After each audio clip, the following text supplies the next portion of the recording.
With over 23 years in the stock market, I'm Anthony Calhoun. Welcome to Simplified Profits, where we like to keep the market simple.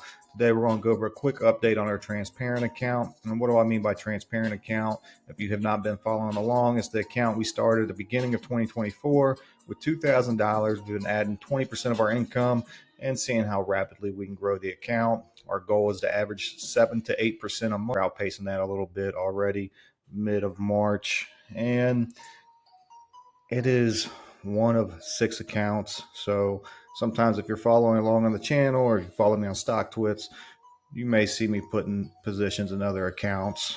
If I say my long-term investment account, I'm not talking about this account. All right. So far year to date, we are up 22.9%.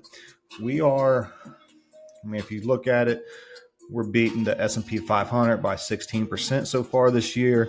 And that is the highest gainer out of Dow Jones, NASDAQ 100, just a NASDAQ index.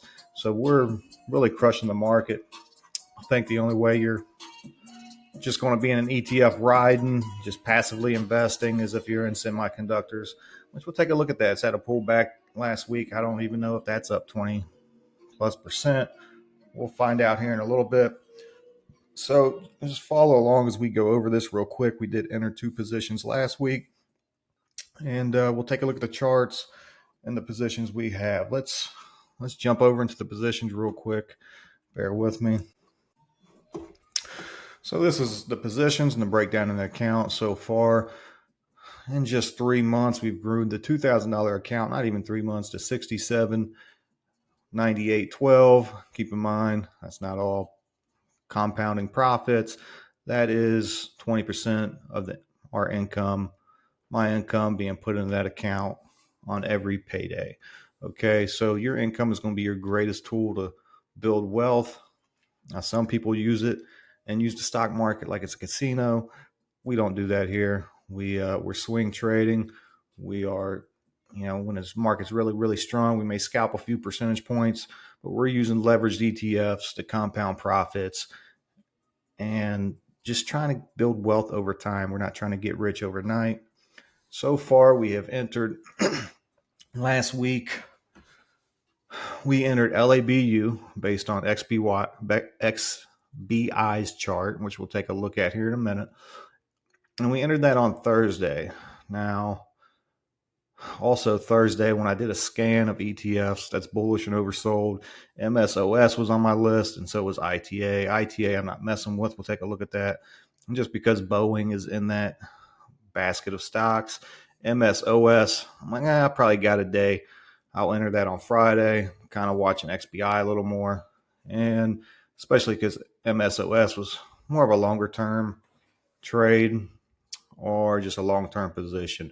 And that thing ended up, it opened up 10% higher on Friday. So I was just kind of laughing about that because I definitely should have entered that on Thursday. We'll take a look at the charts and I'll show you. So right now, LABU, we entered 129.57. We are up 2.6% on that. Now that is the 3-time version of XBI. So we're using leverage. Ladies and gentlemen, leverage is a beautiful thing. I just don't like borrowing money for leverage. So I use leverage ETFs. Not borrowing money, just getting leverage on my money. And you're taking a risk of losing more money, but you also can get the benefit of making more money. So that's roughly 25% of our portfolio. We only have 13 shares.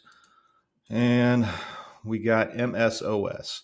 So this is a non-leveraged ETF. This is basically a cannabis sector ETF. We'll take a look at the charts and that. As you can see, it closed up 15% that day. We entered 85, basically $8.56. And we're up 3.62% on that. It's only 15% of the portfolio. So we still have $4,000 to put to work. As always, we never go all the way in on a position in case we have to scale into that position and keep our average low if that position keeps pulling back. But depending on how the market looks Monday, if it looks like things are going to start rallying up, we'll probably put that money to work. Take a look at the video we're going to shoot here in a minute for stock market update because there are a lot of buying opportunities out there. So definitely put that money to work for the rest of March. and we'll see. Now, MSOS, I see that possibly hitting $12 sometime this year, sooner rather than later. So that's not going to be a quick trade like LABU probably will. And it might not. It might be something we're working for a month or so. So let's jump over the stock charts and take a quick look. All right, so this is XBI.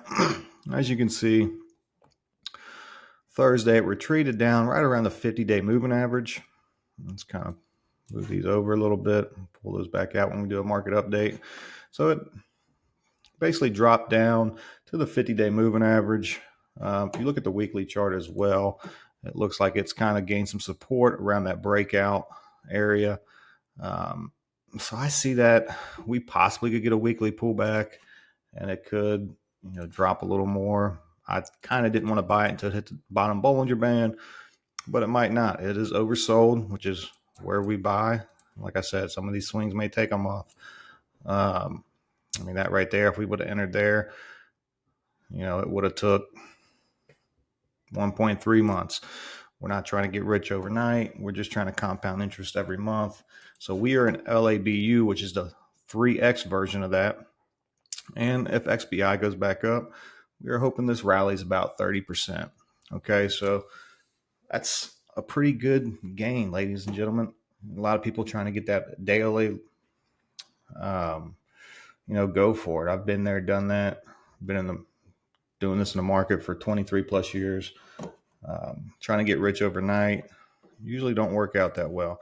You can hit some home runs, but if you lose 50% of your account, ladies and gentlemen, you got to make 100% just to make that back. Okay, so be cautious. Try not to take losses.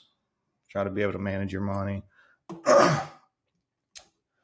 And then MSOS. So Thursday. This was Thursday. I wasn't too in a rush to enter this. Like I said, it's more of a long-term position than a trade.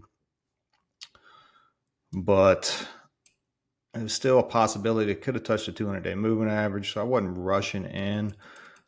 Did plan on buying by the end of that week, which was Friday. And then Friday, bam, this thing opened up and just ran like crazy. We entered probably in the first 15 minutes of the market open, which usually I do not do that. Usually I wait at least about 10 o'clock, 11 o'clock before I enter. But didn't really have much time that day. So I did go ahead and enter. Roughly, you've seen the price on the positions. So we would entered somewhere right around here. But we're up on that position. If you look at the weekly on this is why I say I believe it'll hit $12 here soon. This thing was as high as, $55 back in 2021. As you can see, the cannabis market just kind of faded, and it's starting to rally back up, coming out of the bottoms. But I see this just looking at the weekly chart. If this thing hits a new high, wouldn't say a new high, but a new recent high, I feel like $12 could happen very, very soon. And that's, if it hits 12, it could easily get, this thing, we may just hold on to this in the portfolio. It's nothing I'm in a rush to get out of. I think this has got a good tenure, and I entered it in multiple accounts. My son's got position in it in his personal account. So yeah, it is something we're looking to hold for a little bit, but what if we're up on it really big and we need to raise some cash flow to average down on a position, then we'll do that. But we'll probably hang on to that for a little bit. And that is it on the transparent account, ladies and gentlemen. I'll be doing a video for the market update here in a little bit, so stay tuned.